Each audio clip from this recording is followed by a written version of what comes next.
Quero saudar os meus queridos irmãos, que tenhamos uma semana abençoada e que nós possamos então obter do estudo da lição o melhor para a nossa vida. Estamos estudando a lição número 11, falando sobre o trabalho e a educação. E hoje, na parte de segunda-feira, dia 7/12, vamos falar sobre trabalho e educação. E nos vem à mente que a vocação para um trabalho é que torna o trabalho especial e bem feito por qualquer pessoa. Ter vocação é importante. A pessoa trabalhar naquilo que ele gosta. E muitas vezes nós trabalhamos naquilo que nós não gostamos por uma questão de necessidade.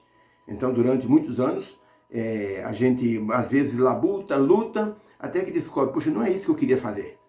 Até um pastor veio pregar em minha igreja e ele disse que, um pastor da associação, ele pegou um táxi e o motorista de táxi conversando muito bem, sabe, com desenvoltura.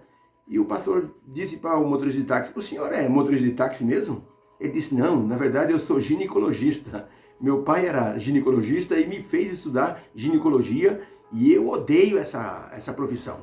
O que eu gosto mesmo é disso aqui, estar na rua, de estar vendo pessoas conversando. Então eu gosto de ser motorista de táxi. Vendi meu consultório e comprei esse táxi e o senhor não sabe como eu estou feliz. Vocação da pessoa, não adianta a pessoa bater assim, dar murro em ponta de faca. Porque senão a pessoa não se realiza na vida. Por isso que a vocação é muito importante. A vocação torna o trabalho melhor. Se você pensar assim, o que significa a vocação? Quando eu era pequeno, tinha perto de casa um ferreiro, o seu Valdivino. E ele pegava uma barra de ferro, colocava lá no fogo e batia. E eu ficava olhando assim, pensando, o que esse homem está fazendo, batendo nesse pedaço de ferro, né? Eu não sabia onde ele estava transformando aquela barra de ferro em algo útil. E uma pessoa com experiência disse o seguinte, uma barra de ferro ou de aço, no valor de $5, quando transformada em ferraduras, passa a valer, sabe quanto? 10 vezes mais. Se essa mesma barra de ferro ou de aço for transformada em agulhas, passa a valer 70 vezes mais. Se for transformada em lâminas de canivete, passa a valer 6.000 vezes mais. Se for transformada em cordas de relógio, na época era muito utilizado, valerá 50.000 vezes mais.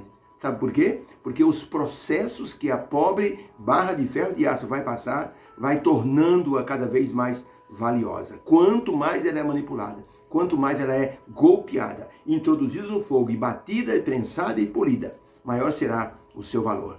A vida, gente, ela é muito misteriosa. Por isso que nós temos que viver a vida um dia de cada vez, como disse o Senhor Jesus Cristo, porque assim a gente consegue assim conter tudo aquilo que tem naquele dia. Por isso Jesus disse, basta cada dia o seu mal. Logicamente que a vida tem muito bem, mas Jesus estava dizendo a respeito da parte espiritual, basta cada dia o seu mal. Mas se formos focar a parte do trabalho, podemos saber que a vida, se nós não crêssemos em Deus, ela seria inexplicável. Mas graças a Deus, Deus sabe o que nós precisamos, Deus conhece nossos talentos, nossas habilidades, e Deus está então preparando ou nos preparando hoje para tarefas que estão além da nossa compreensão. Imagine como será a nova terra. Nosso trabalho secular hoje nos molda de forma física para que nós possamos ter o sentimento cristão a nortear nossa vida e possamos um dia habitar na nova terra. Obviamente que a Bíblia diz que os preguiçosos não entrarão no reino de Deus. Olha, lá no livro do Apocalipse diz que os medrosos, aquelas pessoas tímidas, os preguiçosos não entrarão no reino de Deus. Porque o reino de Deus é o reino assim de trabalho. É preciso esforço, é preciso a pessoa arregaçar as mangas. O trabalho tem dois lados, o lado físico e o lado educacional, que pode ser chamado de lado intelectual também. Por isso que a lição vem falando de trabalho e educação. Ellen White escreveu no livro Mente, Caráter e Personalidade, no volume 2, na página 365, o seguinte pensamento. Lembrai-vos de que o homem tem de preservar o talento da inteligência, dado por Deus, conservando a estrutura física em harmonia ou em harmoniosa ação. É necessário o exercício físico para que se desfrute saúde. Não é o trabalho, mas é o excesso dele, sem períodos de descanso, o que faz desfalecer as pessoas, pondo em perigo as forças vitais. E é uma verdade, nós temos que trabalhar de forma física, mas de forma intelectual também. Aqueles que são sedentários precisam fazer movimento físico, senão vão atrofiar e isso vai fazer falta em alguma parte da vida da pessoa. Com certeza. A pessoa que é sedentária e não faz nenhum exercício, quando chegar aos 60 anos, pode acreditar, as dores nas costas, as dores nos joelhos e assim por diante, bursites e outras coisas mais, vão atacar a pessoa. Porque a pessoa não movimentou áreas do corpo que vão ser, assim, são necessárias. Tá? A pergunta número 2 da lição de segunda-feira. O trabalho físico é descrito na Bíblia como obra das mãos. Aí vem a pergunta, o que aprendemos sobre isso lendo as passagens que eu vou citar? Aí tem a passagem de Deuteronômio 16, verso 15. Diz assim, 7 dias celebrarás a festa ao Senhor teu Deus, porque Ele há de te abençoar em toda a tua colheita e em todo o trabalho das tuas mãos, pelo que estarás de todo alegre. Primeira passagem. Segundo texto, Eclesiastes 9, verso 10. Tudo quanto te vier à mão para fazer, faze-o conforme as tuas forças. Porque na sepultura, para onde tu vais, não há obra, nem projeto, nem saber, nem sabedoria alguma. Provérbios 21, verso 25. O desejo do preguiçoso o mata, porque as suas mãos recusam-se a trabalhar. Jeremias 1, 16. Enviarei os meus juízos, pois me deixaram e adoraram as obras das suas mãos. Então, para a pergunta, o que as obras das mãos representam? Nesses versos, o que elas representam? A resposta é, aprendemos nesses versos que Deus prometeu abençoar o trabalho de nossas mãos e que devemos fazer as tarefas de forma diligente e com sabedoria. O trabalho foi dado como uma bênção para o ser humano. Apesar de algumas pessoas acharem maçante, tedioso, enjoativo, um rapaz que estava trabalhando como um sapateiro, ele disse, sabe de uma coisa? Enquanto eu trabalho, eu tenho os olhos livres, eu tenho a mente livre. Em vez de ficar escutando musiquinha no rádio, já sei o que vou fazer. Ele comprou, na época existia fita cassete, ele comprou algumas fitas cassete de aulas em inglês. E foi escutando aquelas aulas em inglês enquanto ele trabalhava na sua sapataria. Gente, depois de 4 anos, esse moço falava 8 línguas, pra vocês terem uma ideia. Olha que coisa maravilhosa. Ele aproveitou o tempo que ele teria assim, disponível, mesmo trabalhando, para que ele pudesse então aprender alguma coisa. Shakespeare, ele falando da bênção do trabalho, ele dizia assim, se não trabalhássemos, isso seria tão tedioso quanto ficar todos os dias de folga em casa.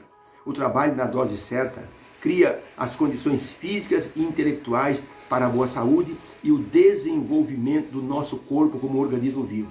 E é uma verdade. Eu tenho um amigo que foi campeão de Fórmula 3, William, e ele dizia assim, para mim o seguinte, sabe, Giba, eu vou dizer uma coisa para você, eu deixei de ser corredor de Fórmula 3 e com o dinheiro eu comprei uma escuna, um barco, lá em Porto Seguro. E eu fazia o trajeto de Porto Seguro para uma outra localidade turística, e eu fazia esse trajeto junto com o meu sócio, a gente andava de barco, levava turistas de um lado para o outro. Ele dizia, olha, você vê que lugar maravilhoso, espetacular. Não existe um lugar mais lindo do que esse trajeto de Porto Seguro até os lugares turísticos que a gente levava. Eu fiz isso durante 5 anos. Sabe o que ele disse para mim? Depois de fazer isso mais de 3.000 vezes, eu não aguentava mais. Mesmo aquilo que é bonito, belo, pode enjoar. Mesmo a ociosidade pode cansar. Assim como o trabalho excessivo pode cansar as pessoas. Por isso que temos que criar condições que nos deixem sempre alegres. Por isso que a vocação é importante. O trabalho nas nossas mãos, ele é mostrado na Bíblia como sendo um símbolo de realização pessoal. Por isso que Deus disse que nós temos que olhar o trabalho de nossas mãos.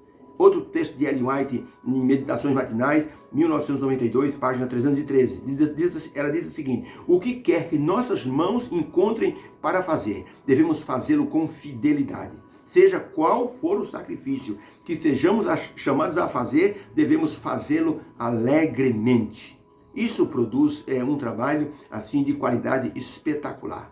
Já viram alguém fazer um prato com raiva? A pessoa assim está trabalhando, fazendo aquilo e faz com uma raiva, como se fosse uma obrigação, não sai bom. Agora, quando a pessoa faz com prazer, a pessoa gosta daquilo, a pessoa até prova, a pessoa quer que as pessoas comprovem que a habilidade dessa pessoa em fazer aquilo realmente é uma habilidade maravilhosa. Isso é para ser pessoa que aprecia o trabalho. Para que possamos apreciar o trabalho, a educação cristã pode nos orientar para aceitarmos o fato de que podemos ser abençoados em nosso trabalho. É isso que a educação cristã faz. Nos dá o norte, nos orienta para que nós possamos apreciar o trabalho. Por isso, eu digo para as pessoas, faça daquilo que você faz uma aventura. Não faça do que você faz um sofrimento. Vai trabalhar todos os dias, aprecie a vista, vai de ônibus, comece a apreciar assim, as coisas, comece a ler as placas, comece a ver como as pessoas são diferentes umas das outras. Faça da sua atividade uma aventura, você vai perceber que isso vai ser assim, uma boa terapia. Houve um rapaz chamado Booker Washington, um rapaz negro, grande cidadão americano, mas quando ele era pequeno, ele era assim, adolescente, ele teve uma dificuldade muito grande, o racismo, a discriminação racial, tornou a vida de Booker Washington uma vida assim miserável. Ele tinha grandes ideais, mas ele precisava ir para uma faculdade, para um colégio. Ele sabia que numa cidade a 200 quilômetros da casa dele tinha uma escola para negros, porque na época dele um negro não podia estudar numa escola de brancos. E ele foi para essa escola de negros, mas mesmo na escola de negros havia uma certa resistência. Ele chegou na escola, nesse colégio de ensino médio, conversou com a secretária, e a secretária disse, você quer entrar aqui? Vamos ver se você realmente tem qualidade para entrar aqui. Pega essa vassoura e varra aquela sala ali. E então o Booker pegou a vassoura, olhou para a sala, ele afastou as carteiras e começou a varrer a sala. Ele varreu 3 vezes a sala. Sabe o que ele fez mais? Ele limpou todas as partes assim da janela, dos batentes da janela. Ele limpou com um pano todos os rodapés, todos os cantinhos ele limpou, ele tirou a poeira. Ele limpou o quadro, ele limpou a beirada dos quadros, ele limpou a cadeira, ele limpou cada vãozinho da cadeira, ele limpou cada fresta da mesa. Quando ele terminou, ele foi lá e disse para a secretária, pronto, terminei. A secretária entrou, gente, com um lencinho branco, sabe o que ela fez? Passou em cima da mesa. Olhou, o lenço ficou branquinho da mesma forma. Ela passou no beiral da janela, ela passou no rodapé o lenço branco dela e não achou nenhuma sujeira. Ela disse para ele, eu acho que você pode ser aceito nessa escola. Esse menino Booker Washington, ele se tornou ele mais tarde se tornou professor nessa escola. E ele depois foi para ser professor numa faculdade. Mas ele era assim tão dedicado ao trabalho que ele disse assim, Deus, me ajuda a ter alguma coisa boa que eu possa mostrar para a humanidade. E um dia Deus lhe mostrou que ele poderia assim descobrir as qualidades do amendoim.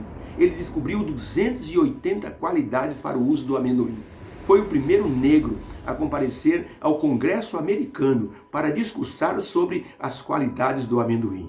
Foi aplaudido de pé.